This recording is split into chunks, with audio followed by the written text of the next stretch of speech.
Hello and welcome to another edition of the Sunday Scaries. I'm Luke Janesco, And I'm Dylan Newell. and as always, we appreciate you waking up and enjoying your Sunday morning with us here on the little podcast that we do with all your horror news throughout the week, blended and ready for your consumption. A pretty decent week with horror news, maybe a little light, but I think it's pretty diverse. Definitely diverse. Yeah, it's no, we don't have any big, real heavy hitters. Kind of depends on what side of the camp you fall on for one story, I guess. But yeah, pretty light week. But I think we got some interesting topics. Definitely, like you said, some diverse stuff that stuff that I didn't expect. You always send me the lineup usually by like Saturday or usually Friday nights. And then I look through the topics of everything that you've selected because for the most part, like this is Luke's baby right here. I may have came up with the title, but I pitched the idea and you were just like, there you go. And I kind of do the editing for Splattercast, so I was just like, here, you take that one and run with this. So Luke's the guy. He's the guy who always creates the menu, if you will, for I tried to Sunday pitch that I was Scaries. just strictly talent, and then Dylan did not go for that. So he's like, "No, you got to do something." I was like, I don't so know about that." so yeah, he comes in and he always decides our topic. So it's some most basically the point I'm trying to make with this long-winded story is that most of the time I don't know what exactly we're going to be talking about. I can speculate, but yeah, this was definitely one of those weeks where I got this and I was just like, okay, all right, definitely. I need to do way more research this week than I did previous weeks. So And what kind of interests me before we get into everything here is really like the amount of, I would say, like A-list talent that now kind of finds their way into the horror genre. Before, oh where yeah. especially in like the '90s or early 2000s. It's probably more of a more recent thing. Is a lot of this it's A-list actors that find their way into random horror movies that it's not even like they've went on this long string of they're now doing horror. It's just like, oh no, it's a one-off. We're just gonna do a horror movie because hey, we like vampires. Yeah, no, I mean, like it's you're gonna see more of that. I feel like too, especially because we're getting big names like Jordan Peele and stuff like that, who are really they come out with a horror movie. What now? For Jordan Peele, it's what every 3 years. I think there was a It delay seems with like COVID, so every 2 to 3 years. He's a talent that everybody wants to work with right now.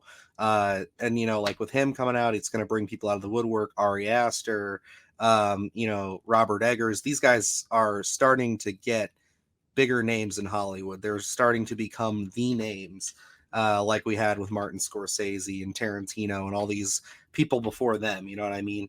So, like, I think that you're going to see a lot more of that because those guys like to play in the horror realm. They respect the genre. So, yeah. it's just like I think you're going to see a lot more people hopping on board.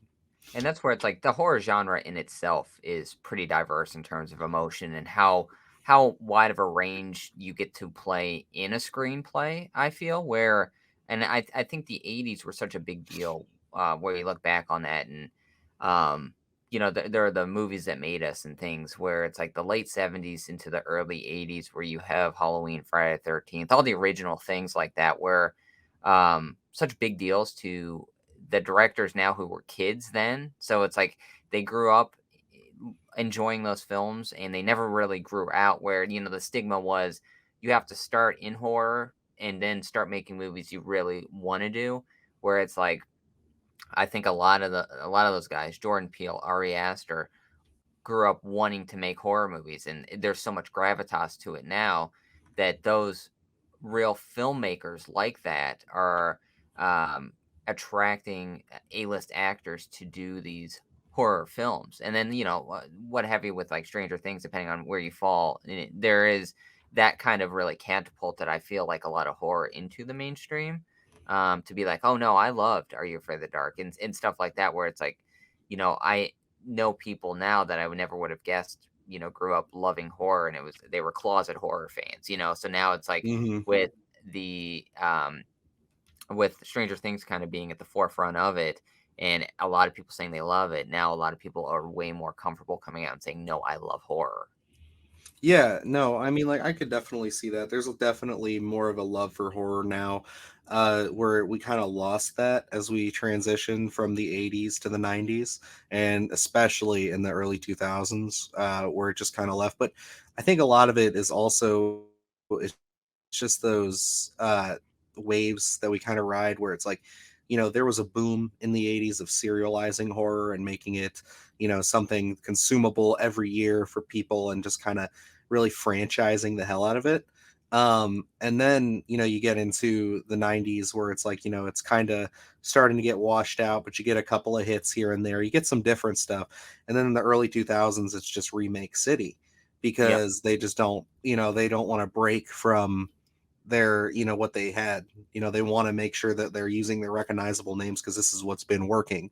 So now I think we're seeing, coming into, the late 2010s, we're starting to see, you know, um, and then into the 20s, we are actually seeing like a rejuvenation of the genre again, where people are now starting to tell more original stories and get things out there.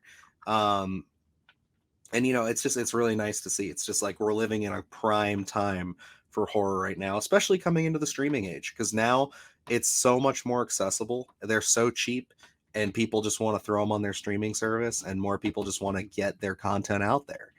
And like, just with the age we're living in, where it's like, you have damn near like what you would consider cinema quality camera in like the early 2000s in your phone.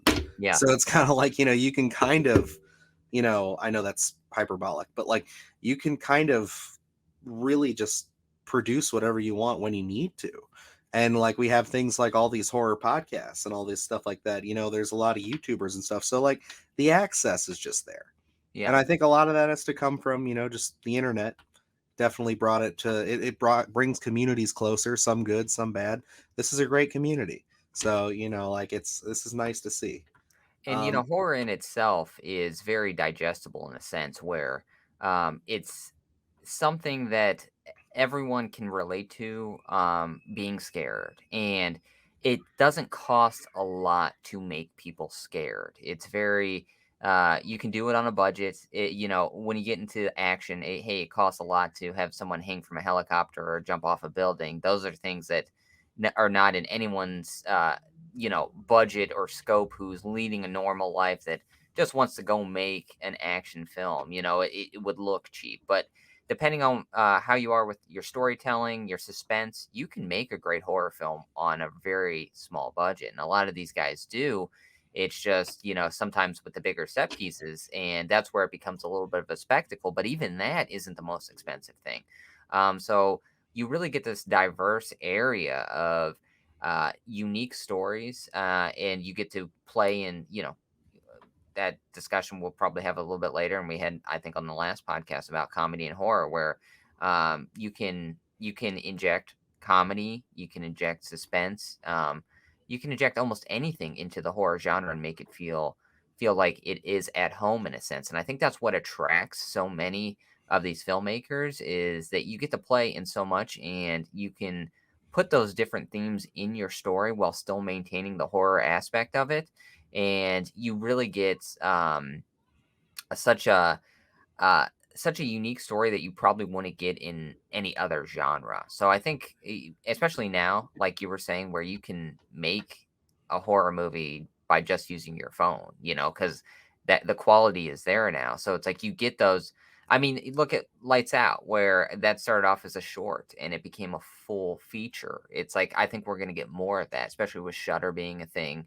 mhm. There are so many instances now where it's like it's a short, and then it gets picked up, and we're making a full. Whether it's we're elaborating on that idea, or someone gets noticed and they give a film to. So it's like we're in such a unique space right now with the horror filmmaking. Yeah, we have a concept, which I'd like to talk about after we wrap up the show here a little more, that I think Shutter would pick up in a heartbeat. There's a story, a film that we want to make at some point here that I think they would love. So if anybody from Shutter is listening and wants to reach out, please, we will. We haven't proven ourselves. We don't even have a short film under our belt yet, but But we hey, promise we're fine. Just give us the we're money. doing great. Okay, we got it. There we Um, go. Hit us But up yeah, on Twitter or our email is splattercastkills@gmail.com. I Please. always love that because now we have to live with that for the rest of our lives. When you made that, I was just like, all right, so Halloween Kills reference. Let's go, baby. Come on. There we are. You know, Um, I didn't even realize it was until you just brought it up right now, but okay. Yeah. really? Oh my Yeah. god, it's fine. I'm totally fine with it. But yeah, no, I think getting back to your point before we get into the kill of the week, um, I've been saying it for a long time that I think, this reminds me back to my exchange days. I used to work at the exchange here in Ohio. Um, when I would recommend movies, especially horror movies to people, I would always say that, like, horror is a genre that's more of a flavor. You'll have pure, like, harvested baked horror, but then you'll have, flavored that you can throw into anything. And if done right, if implemented right, it's going to make the dish better, in my opinion. Yeah. I know that's not for everybody, but I always think that you can always have a Western. Like, if you start out with a Western script, you can make it a Western horror, i.e., um, Bone Tomahawk. A Yes. great example of that. If you start out with, a romance, you can make that a gothic romance and add horror elements to it. Like Crimson Peak is one that Yeah. I throw on that one. There's all of these different twists that you can have with this genre, and I think that that's why I identify as a creative wanting to play in this realm, is because it's kind of like I can tell so many diverse stories and still at the end of the day know exactly what kind of a story I'm telling. And I think the thing that, like, really bonds that really well, I think the real connective tissue here is just that, like, with horror, it plays into fear. Everybody knows what it's like to be afraid. I don't care who you are. Everybody on this earth has been afraid at least once in their lives. And we can all relate to that. We can all connect through that. So it's like when you're watching something that gives you that feeling, or that feeling of suspense and tension, and just making your heart pound, like, that's effective. That's the beauty of what I think really makes me love movies Yeah. and storytelling. So it's like that's why I think I gravitate so hard to this genre. Why I think, like, it's one of my favorites. Also, I mean, like, just the effects and everything like that, all the stuff that goes into it. But, like, on just a pure, like, in my filmmaking DNA, I think that's why I gravitate towards horror, because it is simply just something that everybody can connect to and relate on some facet, and it just works. You can just blend it with any other genre, and, like, you will be able to produce something unique and original. It doesn't always work out. I'm not saying that it wins every time, but I'm saying that you get a lot more leeway there than just strictly making a Western or just strictly making an action film. You know what I mean? Yes. You have so many tools to play with. It's not like, hey, we have a wrench and a hammer here. Go make something. You have so many different things in your toolbox to make a horror film. And I mean, just look at um, as a small sample of everything we've done on Splattercast in the past few months, like what's going to be dropping tomorrow, I feel is extremely different than anything else that we've covered, and it's still a great film in a very different manner. It's very much a family story, a very more, I would say, more of a serious film as opposed to something like Tremors 2 or Hmm. a From Beyond or something, where those ones are kind of you can put on and just watch and digest as you're doing something else. The Our podcast for tomorrow is very different, where it kind of uh, you have to pay attention to it. It Yeah. takes you in, it grasp your attention, and it captivates you in a sense where you really do have to pay attention to kind of get that full experience. So it's like just as that as a small sample size really shows that Hmm. this horror in general, it's labeled horror, but there are so many different stories where it's like you're talking about Bone Tomahawk can be labeled as a western. It's like with horror elements, but at the core, it's a horror film. So it's like you have such a variety here of different things, franchises, standalone films, art house films, so many different things here. It's really dealer's choice at that point. Yeah. I love the genre. That's why we're doing a whole YouTube channel and podcast about it. So Well, I'm a fan. no way. You hate horror movies. You haven't even seen all of the Child's Play series. I have not. I actually have only seen the first movie, but that is a promise I made to you that I will get up on that, especially because you guys just speak so highly of this Child's Play series, so or show, No I should say. So show, yeah, no. Chucky is a great show. And I was not actually discounting your merit in the horror community. I just was trying to find a segue into our kill of the week. alrighty, so you're gonna have to take this one away because I will admit I have not seen this movie. This was the first time I had ever been introduced to this, so this was interesting to me. And so, what is our kill of the week here, Luke? Here we go. We got Bride of Chucky this week. We got our little Chucky, and of course, the late great John Ritter is in this film. I didn't even realize that was him. Oh, you Holy didn't? cow! Yeah, no, I used to watch that the show that he was on. Oh, Um, I forgot what it was called, but I know what you're talking about. yeah, the one he had a heart attack while working on. Like I remember when that happened. That was upsetting. I used to like that show. I used to watch Problem Child as a kid, so that's where I knew him from. Associate him from. Very Yes, nice. Very but nice. he's only in this film for a short period of time. I mean, obviously, since we're talking about kill of the week, he plays a very unlikable character because we have Katherine Heigl plays our one of our main characters, and she has a boyfriend, and they're not supposed to be together. And this is her uncle, I believe. I haven't seen Bride of Chucky in a minute, but he very much does not want them to be together. So he's really keeping tabs on her the whole time and kind of using the police force at his disposal. So you're kind of really, at this point, it happened with Friday 13th, happened with Halloween, happens with Nightmare on Elm Street. At this point, you're really rooting for Chucky just to make his Get way him. through so many different unlikable characters. So it's like from the very moment they establish this character, you're just waiting for Chucky to get his little plastic hands on him, and boy, does he here. So why don't we dive into that? So Let's check it out. here's the clip. So we have John Ritter here coming in. He's going to be boy. This really does not look nice on police officers here. He's planting drugs in the boyfriend's Oh, hand. okay. I got you. Very nice. Yeah, I So actually watched and a again, couple of videos about that this week about officers planning drugs. Happens more often than you'd like to believe. So, based on true events here. oh yeah, And of again, we're course. not doing this justice, just like last week where we cut out the Carpenter score. Here, he is hearing giggling from the front here, so obviously he's going to sneak up and see who is Mhm. eavesdropping on him doing his dirty deeds here. Did you say a Carpenter score? Yes, remember we did Christine, man. Oh no, I got you. I thought you were talking about like that he scored this movie. I was like, what the fuck? No, I was like, this doesn't seem like his kind of shtick. I like all this right, reveal though.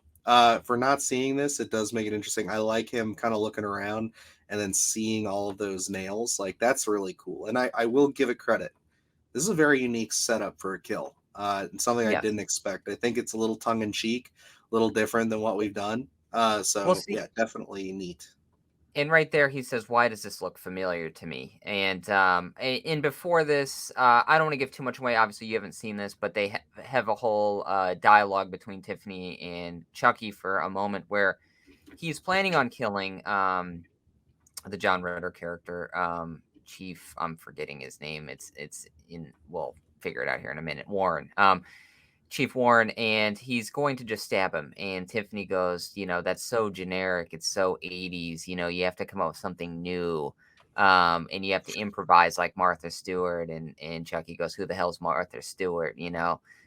So she kind of eggs him on to do something unique. Tiffany actually comes up with this kill. So they're really playing into that comedy aspect here. And this is where I feel like comedy and horror find a great marriage. Bride of Chucky is a very much fun film, and it kind of turns the series on its head a bit. It was dormant for a few Mhm. years, and we kind of come back. Not many not many franchises introduce a new character this far in that's going to be such a main player. And adding that addition to Tiffany, I mean, obviously I have her in the background there. You know, I'm a Tiffany fan, so it's like it really works well. I think it adds a new dimension to Chucky, kind of that that married couple always bickering back and forth, but they have each other's backs and they're just there to cause mayhem. So like this is a very unique scene in a sense where this might be their first kill together. And so you kind of really have to make it memorable. Yeah, so let's dive into it a little bit. We can get into a little bit more of those specifics. Um, so obviously, again, I only watched it one time with actual sound and everything going up to this. So when we do revisit this movie, because I have a feeling we'll be getting through the Child's Play filmography at some point down the road here, I'm sure we'll hit those bases. Um, I just think that, like I said, this reveal is really something that I appreciate, because it's like it slowly builds up. Now, I do dig, like I was saying before, the tongue in cheek kind of reaction there. But what really gets me is the twitching. I think that Yeah, that's actually really a nice touch. It adds that creep factor to it, because like involuntary twitching, things like that, body horror like that, like you can definitely get a lot of miles out of that just from just little subtle things like that. Like the thing I always go to is Jack from American Werewolf in London with yeah. the wiggling piece of flesh. Once you see it, you'll never unsee it. So next time Yeah. you watch that movie, keep an eye out for that. And I think that that twitching there adds a little extra dimension because it's like, okay, an instant kill with the nails through the face, but that twitching shows that he is not dead at that point.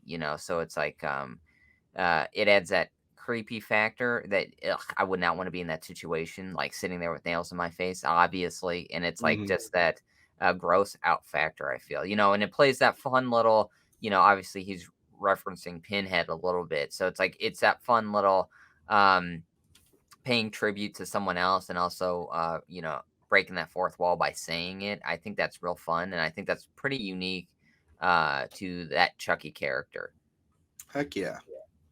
So I guess you got anything else you want to say about this here kill? No, no, I think it's time that we pay our respects to Chief Warren Kincaid.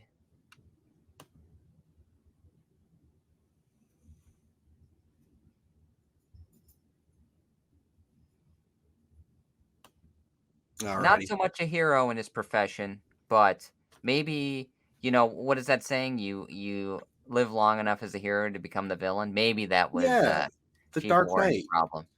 You live long enough to see yourself. You either die a hero or you live long enough to see yourself become the villain. There you go.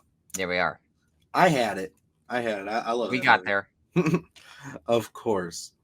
But yeah, no, definitely doesn't seem like the nicest guy. I'll definitely give my assessment when we get to that one.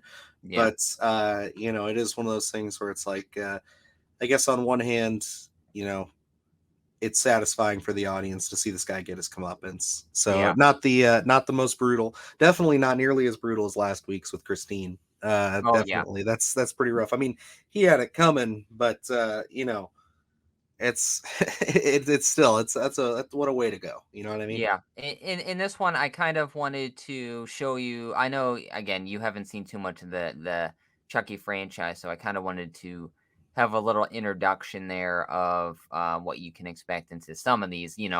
Starting with Bride of Chucky, it gets a little more, I guess you'd say, tongue in cheek, but I think it does it. At least Bride of Chucky, I think, does it well. Um, but yeah, so you'll probably be diving into the Child's Play catalog a little sooner rather than later. Nope, I definitely I understand that, because I would like to catch up so I can get on this show. So we can maybe start discussing that in the future here. Well, All why don't right, we Luke. hop into our actual horror news for this I was week? about to say I think this is a better time than never. So whatever the hell I'm trying to say. Whatever. Damn it, Dylan. All right. It's So early. he needs more caffeine. Caffeine in contemplation, folks. Yes, I'll All take a right. sip out of Let's my Sunday Scaries mug while you read us the headline. all the famed freaks out there stick to work in the graveyard shift, since Jamie Foxx and Dave Franco have the normal business hours covered. The trailer for Fox's new film, Day Shift, hit the internet this week. Fox plays a struggling father who just happens to be a pool cleaner slash vampire hunter as his occupation. Dave Franco plays his new recruit and adds the comedy relief to the on screen duo. Rounding out the notable cast is Snoop Dogg, proving this Netflix feature has some star power for the directorial debut of J.J. Perry. With the discussion of does comedy work in horror raging war online, is Day Shift a perfect marriage between the two genres? Dylan, I know you just watched this trailer. I don't think you've seen it. You didn't see it prior to us hopping on here to record. What were your thoughts initially of this one? So I like the concept. I think it's neat. I don't necessarily know if this is going to. It seems mixed. I don't necessarily know if it's going to be as heavy into the horror side of things. But like I said in our opening, this is the beauty of this genre is that you can sprinkle it, you can dash it, you can make a whole fucking pie that's horror if you want. So I think it's a cool concept, but the things that kind of worry me about it was I really like certain moments of it. I like the setup of like the organization, the union they call it. Yeah, It seems like I think that's cool. I actually like a lot of the Jamie Foxx and the Snoop Dogg stuff.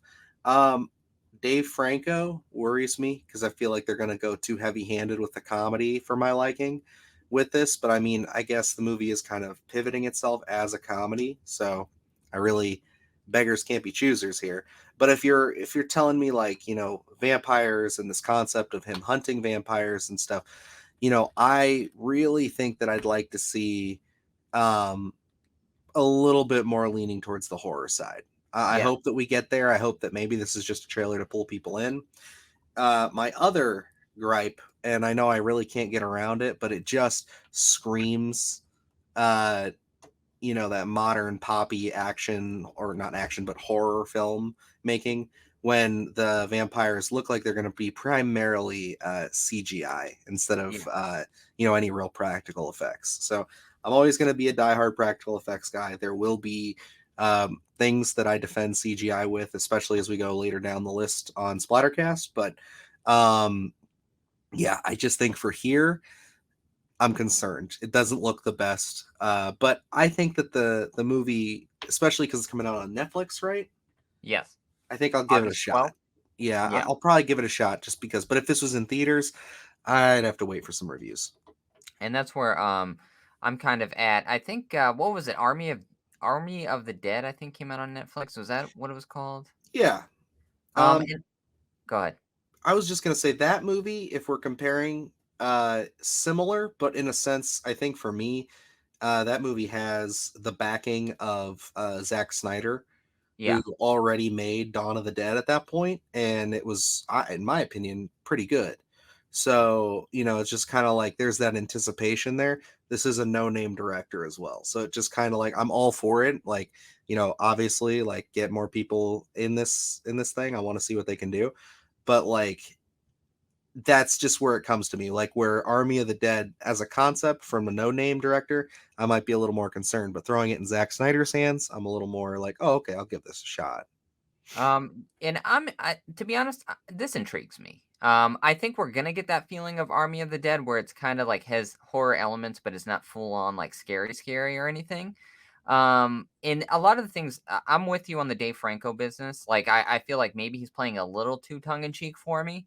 But a lot of the things that we do see, that interaction between Dave Franco and Jamie Foxx, it seems like it's all almost contained in the sense where it's like it's his first day or first few hours on this whole job, and I don't even know exactly what the context is. I'm assuming they're an on-screen duo. They really haven't they didn't dive really too much on their relationship. But what intrigues me is that if that comedy kind of lasts for about the first half hour, which I'd be fine with, and then it gets stripped away to more horror based, because like if you have Dave Franco doing the job with Jamie Foxx and he gets bit. And then it turns into like Dave Franco is the villain and we strip away the comedy. Um, and it's more so on a personal level because obviously at that point where Jamie Foxx would probably be sharing personal stories with him, them driving around, I think could be Mhm. interesting.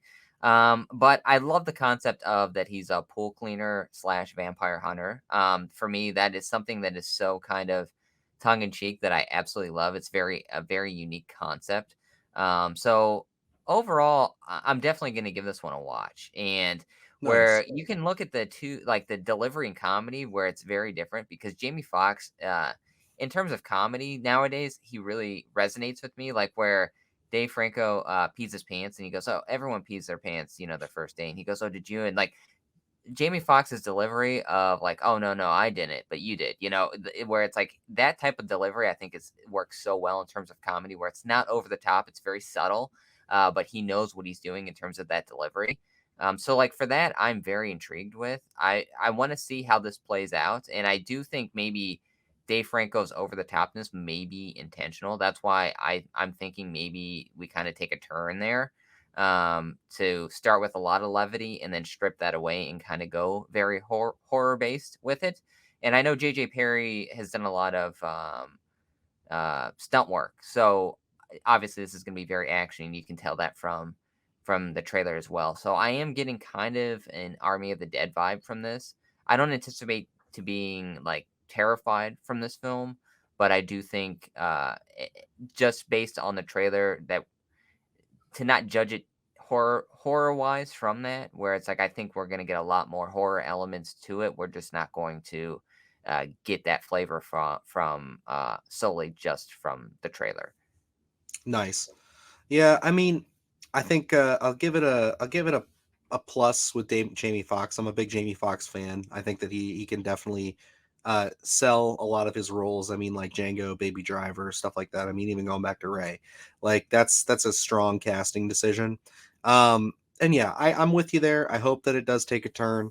But again, I just don't know. Like it might be a little more Army of the Dead and less, John Carpenter's vampires. So, Yeah, it's like but I guess we'll just have to see because like at any point it's a vampire movie, it's on Netflix. I'm not going to have to go to the theater. I'll watch it. I'll yeah, give it a it's gonna shot. be digestible. Where it's like, hey, you can turn it on a Saturday afternoon to kill, I don't know, an hour and a half to 2 hours, and see something new to stay current. And you might see a few things that you like. I mean, I'm not anticipating this to be in the discussion of one of the best horror films of the year, but I think it's going to be that middle of the road. I watched it, I'm not sorry I watched it, and there are fun few moments in there. But again, sometimes that CGI does concern me, where I can watch it on August 12th and be fine with it, and then 6 months down the line, I'm like, this is too dated to enjoy. I mean, like, I haven't really went back and watched Army of the Dead or anything like that, so I don't know how well any It of that holds stuff. up. Yeah. So I'm curious to see. I mean, like, the I am in love with that pool cleaner concept because Oh it's yeah. like it's very similar to the kind of things that we talk about. I think where it's like a fun idea just to put out there, and this would have worked. Like I would have loved to see how this would have been handled in the '80s because I think it would have been such a fun concept to kind of be like, oh yeah, this would be one of those Scream Factory releases today. So it's like I'm curious to see how that's going to hold up, because that's something that actually does intrigue me. No, I agree. I think that it does have some promise, but I have grown to, not get too excited when it comes to Netflix and their movies like this. So we will see. I'm sure, if we both have the interest in it, I'm sure there will be a review when this one comes out. At least a YouTube short at the very least. Oh yeah, absolutely. All right, let's hop into our next story. The Duffer Brothers aren't the only ones taking a stab at a new properties outside of the Stranger Things universe. Finn Wolfhard announced he will be starring in and co-directing a film titled Hell of a Summer.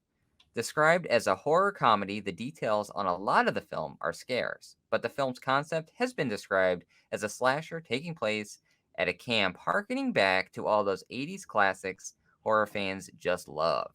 With Stranger Things starting to fizzle out and the cast finding new roles and properties to attach themselves to, could we be seeing a new horror director looming in Wolfhard, or will the fan base move on to the next hot streaming property? I know there's not too much to talk about here because it is just a little story, but it does intrigue me that Finn Wolfhard, this early on in his career, is getting a co-directorial debut or credit. It's interesting. And I don't really know how to feel about it. Like, I mean, obviously, if he has that aspiration, if he wants to do it, go for it. But yeah, it's a little bit of a direction I did not see him going. But then again, he's worked on some bigger projects too outside of Stranger Things. I'd say other than Millie Bobby Brown, he's probably had the most success Yeah. outside of Stranger Things. So it's one of those things where it's like I more power to him. I hope that he can pull it off. I do dig the era that he's going for. I hope that they can, pay homage to it. There's not much else that we get from this story as far as what the concept really is going to be. So we can only really speculate. But if he is saying that he's harkening back to those, you know, mid '80s slasher, like especially if it takes place at a summer camp, you said. Yeah, it's at a camp, so I'm assuming it'll be like that kind Okay, of so then yeah, LA like we're feel. talking about Friday the 13th. We're talking about sleepaway camp kind of stuff. No, no. What if the twist here is that they have actually settled the legal disputes for Friday 13th, and Finn Wolfhard is co-directing it. And he's co-directing it and bringing it to the surface. Now, that is interesting. I would really be impressed. I think like that is a smart way to hide it. I hope, like I said, I don't know anything about him as a director. As an actor, he's pretty good. So, Yeah. I can only hope that they do it right. But yeah, no, I would. I'd be fine with that. I would, as long as we're getting a Friday the 13th and the franchise can continue on. I'm way happier with that. And I'm intrigued because what he's worked on he's worked on Stranger Things. You had that Um, one, The Turning, I think that he was a part of early last year. Not great, I heard, but okay, yeah, I haven't yeah. seen it. But like he has been close enough to these properties to know what works. Mhm. So I'm curious to see if he's going to kind of take a page at the books of the Duffer Brothers and kind of be like, okay, so this really worked well here and that worked well here, so we can kind of splice this in, and kind of add it to the film. So I'm curious to see if he's going to kind of take what he's learned from the acting realm and apply it to the directing realm, because I mean when you're co-directing and also starring in a film, that's a big task to take on. So I'm curious to see how he's going Absolutely. to handle it. It's not like I mean, he's been around primarily as an actor, and to kind of take on a big role like this already is a lot to chew on. So I'm curious to see how he's going to pull that off. We don't know how big this film's going to be. It might be just a little small budget film that's gonna go straight to Blu-ray or be straight to streaming. But I think that's also great because it kind of gets your feet Yeah. wet. There are not high stakes on a return here. So I wouldn't be surprised to see this show up on something like a Shutter or something. But I am curious to see how because we had talked about Stranger Things and kind of spearheading that way for the 80s content and things like that. So I do think as Stranger Things fizzles down, a lot of the general audiences will kind of gravitate to some of the properties that the Stranger Things kids are going to go to because they want that feeling back after Stranger Things is gone.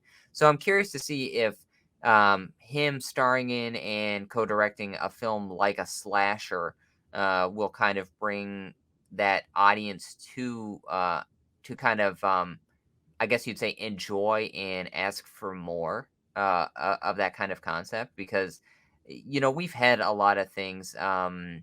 What is it? Was it the Fear Street or something like that Hmm. that came out on Netflix? Which was a pretty big deal at the time. But we don't get a lot of things like that. We get a lot of '80s things, but not necessarily straight up slashers like a Friday the 13th anymore. So I'm curious to see if this will spark a little bit more interest with general audiences to say, we want that feeling that we had when Jason Voorhees was, cutting off camp counselors' heads, or when Freddy Krueger was killing people in their nightmares, where it's like maybe that will bring that slasher aspect to the forefront. And who knows, maybe that's something that will initiate a resolution to like a Friday 13th legal dispute or something, because there's so much of an audience clamoring for it that we want to kind of get that property out there. Yeah, I can only hope that it gets the ball rolling on the Friday the 13th stuff. But I mean, if you check back on our Friday the 13th video we did just this past Friday the 13th, you can hear all our thoughts and opinions on that because God, we need to get that franchise back out. Like, I want to see that so bad. But yeah, this is a good substitute. Like, if they really pull it off, but like you said, it could be a small indie picture that really doesn't have much of a budget. And, he's just kind of Which doing it it for doesn't fun. need one. I mean, No, from the it doesn't. concept. I just hope that it's less of a sometimes often you hear like actors like this doing it more for a gimmick, more for the fact that they can, and less Yeah. for the fact that they have the passion for it. I just hope that he does, and I mean the fact that he works in horror pretty much almost exclusively at this point through his career, that's cool. Like I think that he's definitely got the interest. I can say that I put all my support behind it. I did just try to look up and see if they had announced who the co-director was. Did you get anything in there with I that? thought it was I forgot his name. I think he was the father in the Twilight series, though. Really interesting. Okay, because it's not on IMDb, so I couldn't check it out real quick. Yeah, I thought he played Bella Swan's father. I don't know 100%, but I think that's Really? yeah. Okay, interesting. Yeah. I think that's who it was. Yeah, is it Billy Burke? Yes, Mm-hmm. I think that was his name. So I'm curious to see That's how cool. I like that. and it's like looking through the information here, you really can't get a feel on how to really gauge it. It's just um it's a big question mark at this point. But I'm curious to see what kind of properties the Stranger Things kids will do because I think that built-in audience will, at least for that first project, be there for it. They'll show Oh up yeah, and just to check out to see what kind of trajectory they're going to be on. So I'm curious to see how this is going to do. I mean, I'm glad that there is a property like this. There's interest enough to make this film and cast notable people in it. So I think even if it's not a big budget, I think it's going to be treated with some sort of quality to it that you can actually sit down and watch. absolutely. But yeah, I think that about wraps up for me on summer slashing. All You right, got we'll hop anything there? into our next topic that I know some of your thoughts on already. Yes. Rob Zombie's version of the Munsters sparked contention between a lot of horror fans this week with the trailer for the film dropping. Zombie has a past with already established properties that divides audiences and tends to start a lot of arguments. The Monsters originally started airing in the 60s and is, for the most part, going to be introduced to a whole new audience when it officially hits theaters. Clearly a passion project for Zombie, will this film be a hit with new audiences and established fans alike, or will the Monsters be a family reunion that should have stayed estranged? Now, Dylan, you've graced us with your thoughts earlier as the film dropped. Uh, you uploaded a little YouTube short with just your general thoughts. Why don't you dive into them a little bit more? Yeah, I mean, I gotta say, y'all really showed up for that video. Like anybody who came from that It's a video and hot you're topic. watching, yeah, I know, like 1,400 views on that. Like, and we had just been celebrating 100 on the Tremors. Aftershocks, yeah, podcast. So very nice, thank you guys. But I think that's just the algorithm with the shorts playing. We're still figuring all No, this out no, and how you're to get a on hot people's radars. Oh, YouTube product right now, sir. So come on, stop it. But yeah, I was pretty positive on it just from the reaction. I mean, really, if you want my more in-depth thoughts on it, I know I said it in the video. This is a passion project for Rob Zombie. I've heard him talk about this movie in interviews for it's a been few a big years thing with now. him. Yeah, even before it was greenlit, this Yeah, is one of his projects that he wanted to you always do. mention it. This, yeah, this, and then one where he's it's like a hockey story, something that he always wanted to do. Oh yeah, I remember hearing about this now. Yeah, so the fact that he's getting to do it, I like it. I like Rob Zombie as a person. I think that he's got a lot of interesting takes on things. I don't always love his movies, um, but I will still check them out. And usually, if he's attached to something, it at least piques my interest a little bit. I do think that he gets a little formulaic with the, redneck, twisted family hillbilly Yeah, shit. which we But don't I have to mean, worry he about likes what anymore. he likes. So I mean, like I gotta give him that he's still doing it and he's still not afraid to put it out there. Lords of Salem's very different for him, also. And I actually like that movie quite a bit. Okay, I haven't Uh, watched that one yet, so maybe I'll have to dust yeah, that it one was off. recent. It was within the last. I'm surprised we didn't talk about it. I don't think I brought it up, but I threw it on a whim just because I'd never seen it, and it was pretty good. I had it recommended a couple times. Um, but yeah, no, I was definitely more impressed with that one. It's still a Rob Zombie movie, but yeah, like there's definitely a little more to that. But yeah, I think that this, all in all, um, I'm not familiar with the older series, but I like the tongue-in-cheek nature that they're going with here. It seems like he's playing it very close to formula. From the comments that we got, it seems like the biggest hang-up that I can find is that some of the hardcore fans are upset that it's in color. I don't know Yeah. what to tell you about that. Like, just I'm sorry, but like, hey, judge it based on its content, not necessarily how it looks. But yeah, I am curious to see how this pans out. I think that, I'm gonna go support Rob Zombie with it. I think it's gonna be on Peacock as well Oh, okay. when it comes out. So it's one of those things where it's like we'll be able to watch this a couple of times and really get our teeth sunk into it. But yeah, I'm commending the guy for taking a stab and going in a different direction. I think that this is cool. They play that up in the little teaser, in the little trailer we got here. So why not? If this is something that he's that dead set on doing, changing his whole format and formula for, and what his audience expects, then more power to him. Let's go. Yeah, and for me, I mean, I've watched the trailer. I watched the original series on Nick at Night, and I think it was on Turner Classic Movies, maybe something like that. It was something random, but so I'm familiar with it. I'm not like a big fan of it. I would just it would be on. I would never turn on the Munsters. It would be on after something I was actually watching, and I would just leave it on. Which that has that kind of tongue in cheek comedy to it as well. I mean, yeah, it's the '60s, but um, so I think he tried to replicate that here. And going to that, it's in color. I mean, it's extremely vibrant. That was like one of the things that popped out at me. It's the set pieces are extremely vibrant. It almost feels like a stage play in a sense. I think I don't know if it's the way Yeah, that it's I shot or I the way think that that it's might be etched. intentional I think because so I think too. it's supposed to feel like the original show in the sense like they're shooting on a stage. Yeah, and it really comes off that way. So I was hoping that was his intention because that's how it feels just from that small trailer. Is this for me? No. Will I go to the theater to see it? No. It would be a hard watch for me even on Peacock, I think. So it just doesn't resonate with me, and it's hard for me to unmarry myself from that original fan base to say, well, it's his passion project.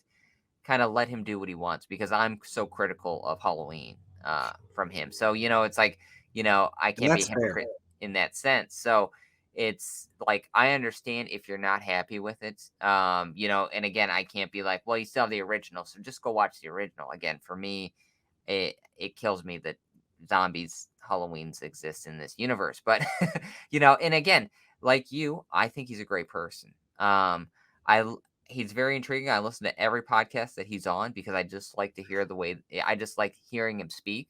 I He's do very too. I intelligent. think that he's got such a passion and such a knowledge Yeah. about his stuff that he likes when it comes to horror, and it's like it is so interesting to hear him talk. I love hearing him talk about movies. Yeah. He's not a person that they say just he just fell into a property and took it just because. Whatever your feelings are on Halloween, he loves the franchise. So his intention was to do it justice in his reimagining his version of it. It's not for me. I understand what he was trying to go for. I think maybe he should have toned it down in a few different senses there. Hmm. But that is what it is. So it's like the monsters. I understand the outrage for it. I mean, I get it because it's like I'm that way with Halloween. So it's one of those things where it definitely plays into the tongue-in-cheek nature. I do love the color aspect of it. I know I thought the later series of the Munsters was in color at some point. I don't know 100% on that, so I'm not gonna like die on that hill at all. But so that wouldn't bother me in a sense, and I think yeah, from the trailer, it did look like there's some black and white in it, so it looks like he's kind of trying Oh to yeah, I noticed that too. So there's definitely going to be some jostling here between yeah, segments. Um, but yeah, I think like really what I can commend is just the change in pace here, especially with using some of his other cast members that he's used in a lot of his other films. Like yeah, it seems like everybody's on board and they are really changing the whole narrative of what he can be. Like the fact that he's breaking out of his shell so hard. Like I think that's why I'm in Rob Zombie camp on this topic and why it's like I'm giving this more of a positive outlook because like I said, I am not connected to this property that well. I haven't even seen an episode of the Munsters. But the fact that, he is so passionate about it and that it's like this is the only angle that I can come from, being a more Rob Zombie fan, it's one of those things where it's like I'm looking at it from that perspective. So if Yeah, you're a Munsters fan and you have issue with it, then it's like I really can't have a dog in this fight. So it's like I can understand your grievances, but for someone to basically base their career around a specific grindhousey redneck style, and then just to take a hard right into this, yeah, like that this has been something that he's passionate about, and yeah. that he's going to take all the care in the world for it. So like that's why I think I support this project so hard. And I mean, if he ever got the hockey movie, whatever it is, I'm sorry, I don't have any more details than that. I just know it's about hockey, off the ground. I would support that as well. Like, go for it. If this is really a story that you're that passionate to tell, fucking tell it, dude. Because, like, say what you will about Rob Zombie and his style and where he overreaches in a few places, but the guy still has had enough experience and has enough movies under his belt that like he can make fucking movies. Like he knows what he's doing as far as that department goes. So, And I let's see think him do something different. and for me, I think maybe a source of frustration comes from, again, I love the human being. I think he's great. And honestly, if he made some alterations to things, I think he could be one of my favorite filmmakers. But like he takes such hard turns and things that I'm like, I'm on board with this concept. Like reading a blurb, I'm on board with this concept. And then when I see the execution, I'm like, I don't know how you made me dislike this, but you did, and it kind of Mhm. like gets frustrating for me because it's like I thought I would like it. I'm not a House of a Thousand Corpses fan, and I think I should be. I like that Um, movie actually. That's one of the ones that I would say is one of my favorites from him. yeah, and it's like I have so many instances of that, and it's like him probably going into Halloween, before as it was announced, all this stuff. I was probably like, hey, I think Rob Zombie could do something with that, and then we take these hard turns, and I'm like, what's going on here? So it's like I think I get frustrated because he almost uses that kind of, that groundwork that he does, where it's like the redneck kind of broken home. That's just the route we're gonna go. He almost uses it as a security blanket, I think, in terms of It's what his framework. audience expects. Yeah. Yeah. So So it's like I'm hoping like the monsters here is maybe a palate cleanser in a sense, where it's like, okay, I didn't use any of that here. So I don't need to use that always in my filmmaking. So the next project after this, maybe it doesn't have any of that. I mean, maybe he reverts back to it. But I mean, like right now is where I see the potential to be like, cleanse the palate, let's start fresh, and let's see what you can do. Because this is unlike anything else that he's done before. So I'm curious to see the following project after this. If it's not an established property, which is another thing for him, I think the Halloween franchise could have worked way better if he just did his own thing yeah. and we didn't have that kind of love. I think it would have been an easier pill to swallow for me if it wasn't Michael Myers. And I Hmm. think like this, if he did some sort of unique, almost stage play, random in the vein of the monsters, I think this would be an easier pill up for that audience to swallow because they wouldn't have to. They'd be like, oh yeah, this is reminiscent of the monsters. This isn't the monsters, So it's like I think that it's a blessing and a curse to have an established audience because you're walking a hard line and you're opening yourself up for a lot of criticism, even before there's a trailer and only when there is a trailer, because a lot of people, just based on that 2.5 minutes, have made their decision on what this is going to be. Oh yeah. No, I completely agree with you. And that's even so clear in our little analytics with the like to dislike ratio in the video. Yeah. I don't think they're hating on me. They might be. If so, I'm sorry, guys. I don't know what I did, but like, yeah, I I really think did, that to be it's honest, log into my personal account and disliked it just because it was you. fair. Fair enough. Yeah, I would do that too if I would have hated myself that much. But yeah, I guess we'll just have to see what happens when the movie comes out. Alrighty, well, let's hop into our last bit of news here with another film that will be coming out this week, and I know we will be in the theater experiencing it for that first viewing. The wait is over for Jordan Peele's new film, Nope. This film marks the film's officially hitting theaters on July 22nd. With Peele's track record in the horror community, there is always pressure for his film to live up to the hype. With an all star cast of Daniel Kaluuya, Keke Palmer, and Steven Yeun, this film has all the makings of a summer hit. With so many trailers and marketing around the story, has too much been released to be overly excited for this film, or does this film have the potential to be another masterpiece from the filmmaker? And I know I've seen this one. I mean, we've talked about it a couple times. I've seen The Black Phone three different times in the theaters, and three different times I've been exposed to the Nope trailer. So, like, for me personally, the hype train has left the station for me where it's like, okay, another trailer. And that third viewing, I will be honest, that third viewing of the Black Phone, as we were going through the trailers, and there were so many trailers, in my head was, I hope there's not a Nope trailer at the end of this. And of course there was. And it was like one of those things where I've seen it so much, I'm just so tired of seeing it. Yeah, I mean, like, I have my gripes with the trailers for sure. I thought the first trailer was fine, definitely. It's like I say, and I know that we can't live in this kind of a world because we need marketing and to get movies out there for people who aren't always up on the stuff. But like, if you just tell me that Jordan Peele is making a movie, I'm gonna go check it out. It's fine. I don't need a trailer. He's one of those directors I wish we could get away with doing that because, like, I think that the less you know about what you're getting into, the more entertaining, the better it'll probably be. Yeah. It's clear, like you said, I hope the optimism that was there when we first saw the Black Phone, and I said that, man, I think they're giving way too much about this away, and you're saying that there is no way that they would give the twist away, and that the twist is just that it's aliens. Like there's going to be more to it. I hope that you're right. I really do because like if the whole thing, because that first trailer hints towards it, but they never show it. So it's like if it is just aliens and they just blew it all in the marketing, this better be a damn entertaining movie because, like, for someone who is as known and hinges on their twists and kind of the reveal of the story, Yeah. it's going to be upsetting. I mean, he's kind of M. Night Shyamalan himself if he does keep doing these movies with big twists, but like, for God's sakes, like he's proven himself as a competent director. So it's like I'm not saying that he doesn't have to do this, but why would you give this all away? Like Yeah. I would be so thoroughly upset. But we'll find out. Oh, literally like 4 days. I would say, Yeah, yeah. 4 days away. Hmm. And for me, like, I'm still optimistic about this. I'm just tired of seeing the same trailer over and over again.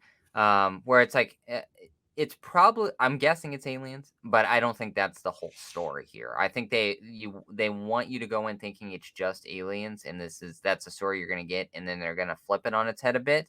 Um, I just don't know where they're gonna go with it.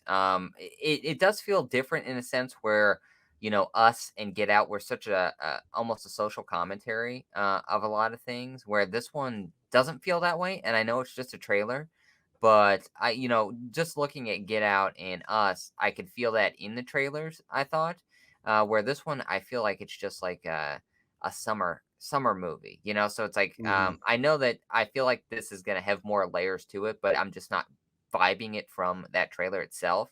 And I know, like, before, I thought it would have been an interesting concept, but with the trailer, they went too far into the alien aspect for it to be what I had suggested initially, where it was like, if they had just, if this was, because they live on a ranch and they're doing commercials, if they had shown the UFO and it just turned out to be a commercial and they had switched this whole thing just marketing wise to make you think it was aliens, and it really is just a little blurb in the film of them filming a commercial, I thought would have been hilarious, because then you would be in that, if they would have done that in the first 10 minutes and you realize what that was and then they switched it and you'd be like, what am I in for here? I think that would have been a great little marketing tool. I don't think they're going to do that, obviously, because they've went so far as to show the UFO above the house and stuff like that. So I think this is an alien film. I just think we're gonna get more than what we think we are with this, because I mean Jordan Peele, I don't think is the type of guy to let that whole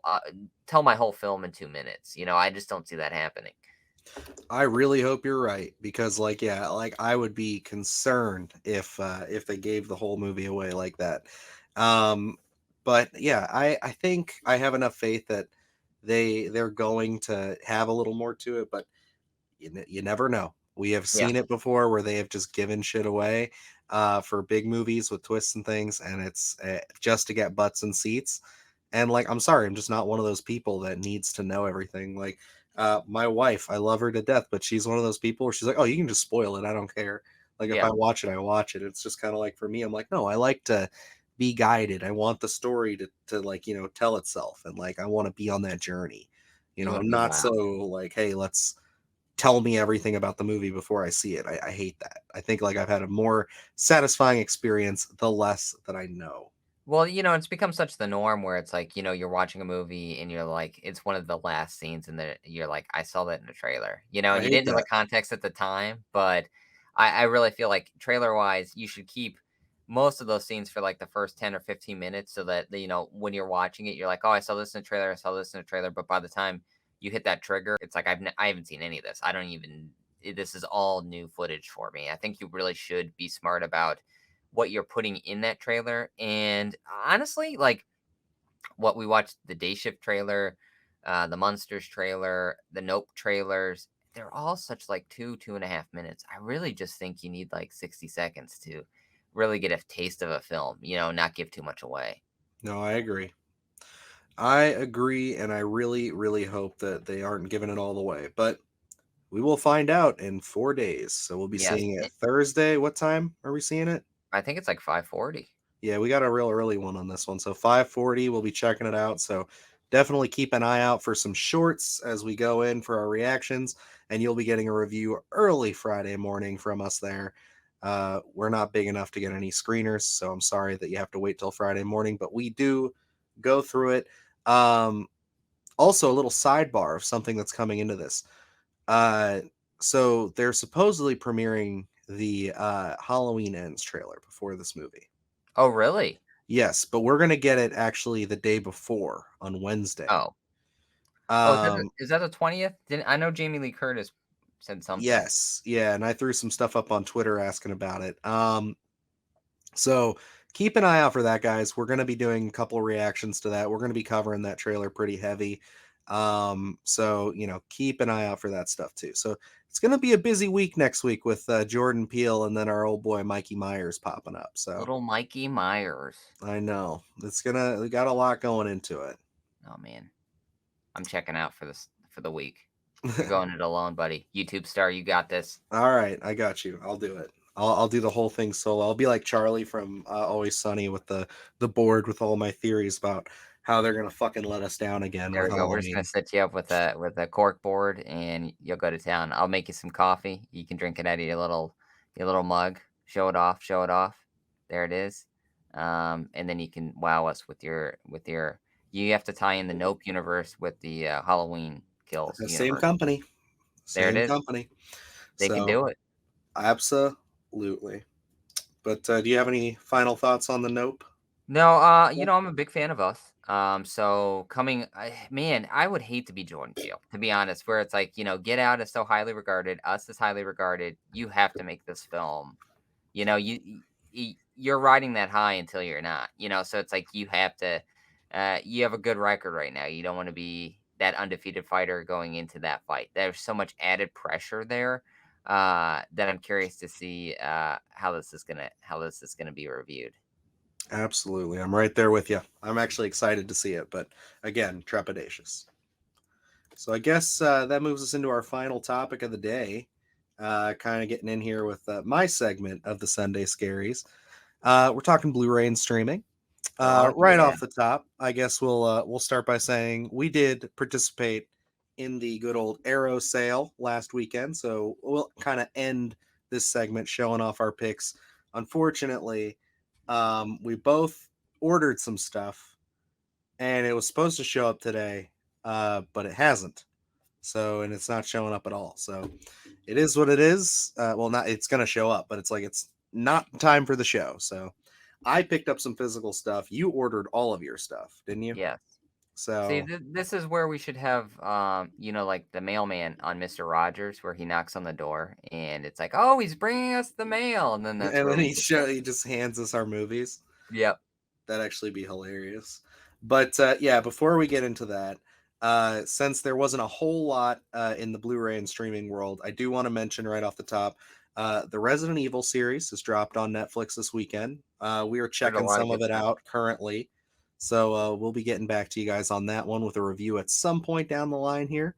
Hopefully, if we can power through it, maybe by the end of the week. But like I said, we do got a busy week coming up, so Yeah, you may have to hold off until early next week. But we will definitely give you we'll our get it thoughts done. and opinions on that one. So I'm I hear some intrigued. positive things. I'm starting to hear some mixed things as we get a little deeper into stuff. But you know, it's a We'll new see how it plays concept out. on a series that I felt like was kind of done to death. So Yeah. like, let's Well, just they see had how it so goes. many of them that it was like, and I think the second one I liked. And I honestly I think that Apocalypse. yes. And I Mm. think that's the only one that I like out of the entire franchise. I could probably rewatch the first three, but then Okay. after that, I just kind of let it go. You're like, we're done here. I Yeah, it think I gets stayed dark. on until like 5. And then Jesus. and then I Oh, was she like, had like okay. clones and stuff. Yes. Yep. Oh man, no, I checked out after that. When the final chapter hit, I said, "Big bet they're gonna have another one of these in like 2 years." And then the pandemic happened, so I think that's dead. Now we have all these reboots. We already had a reboot movie that came out that wasn't very good, apparently. Yeah. Heard a So lot of now we're bad getting things a about that show. one. So I didn't even know it was coming out until like 2 days before it was out. yeah, right. I mentioned that to you. I mentioned it to a few people, and they didn't know it was coming out. So hopefully, if it's as good as what I've heard, it'll pick up some steam, and then we can actually say, "Hey, E good video game content. Let's go." Especially, like, with Resident Evil, the concept alone you feel like should hit, especially nowadays.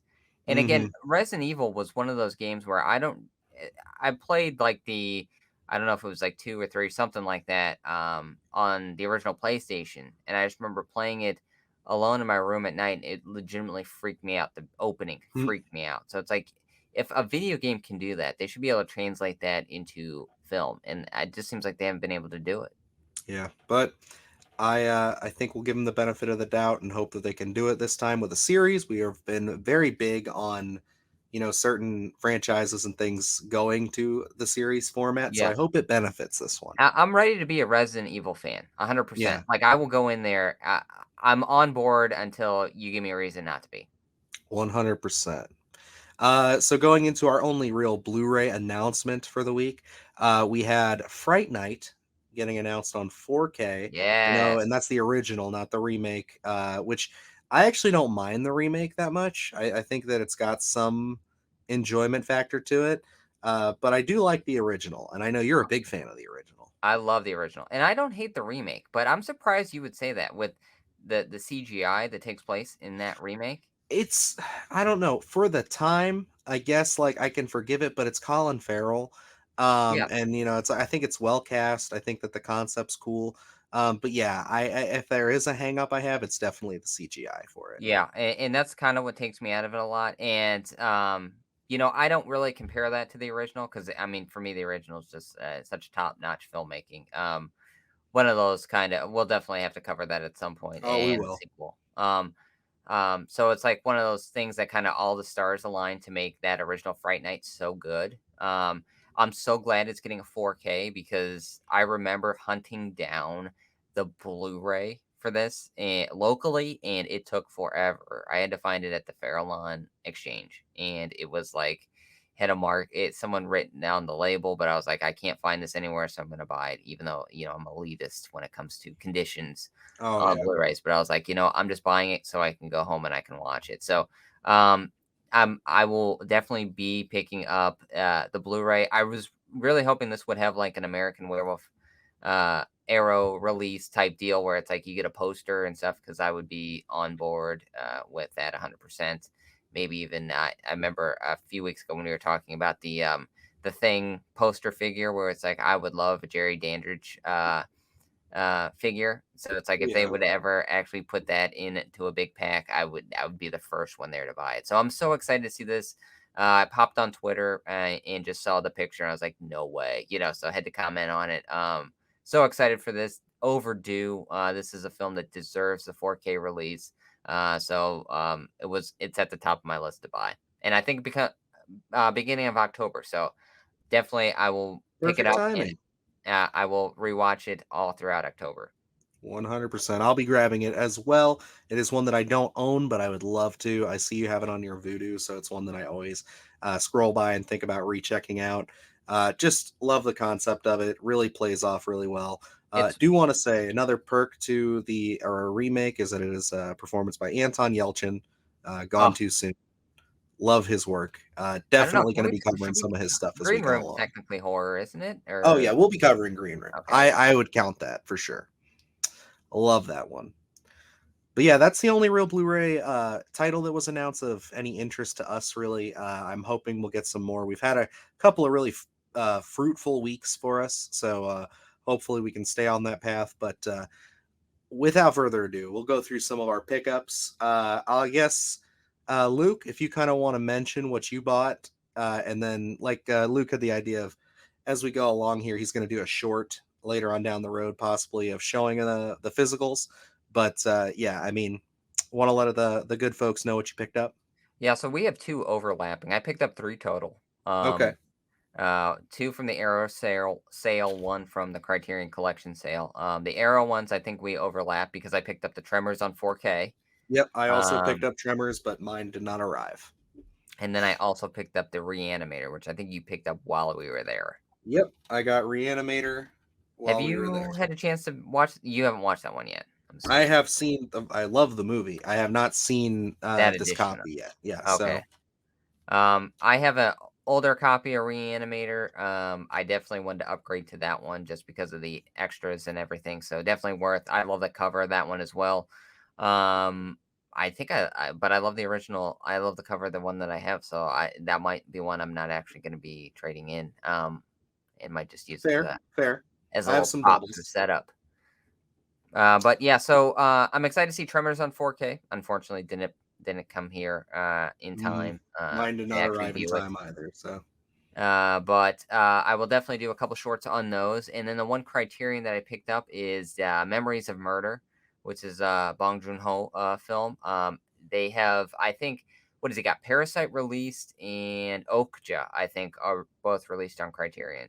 hmm and he's Um, got a lot of his stuff coming to Criterion. So so I have Parasite, and now I'm owning this. This one haven't seen.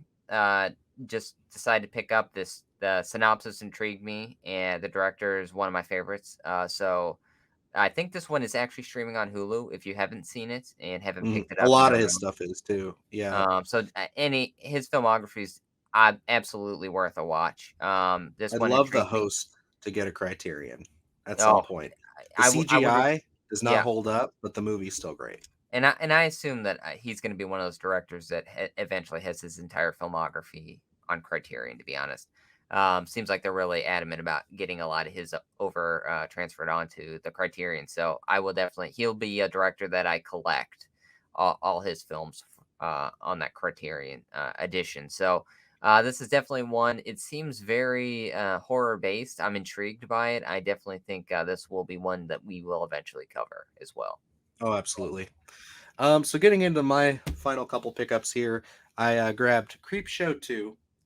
Uh, Definitely one that I love the first film a lot. I've only seen this a handful of times. I ended up watching it before we threw it on. It's a quick hour 29, and it's a lot of fun. I think it's great. I think there's a It's lot a of great cool companion segments. piece. Yeah, it works well with it. I even watched some of the special features on there with George A. Romero and everything, and like you could tell that they definitely have some passion for it. And I just if we're talking Creep Show, I had to own it. Definitely steering away from Creep Show 3 though, if they ever release that. I don't even know. They feel like doesn't it feel like it's not even an actual creep show film or No, something? God no. I It's haven't very seen it. strange. I don't know anything about it, but the sequel doesn't have as much star power as the first. It doesn't really have any star power, I don't think, but definitely a lot of fun just to flip on and watch. I feel so. It's like those two are a great double feature together. 100%.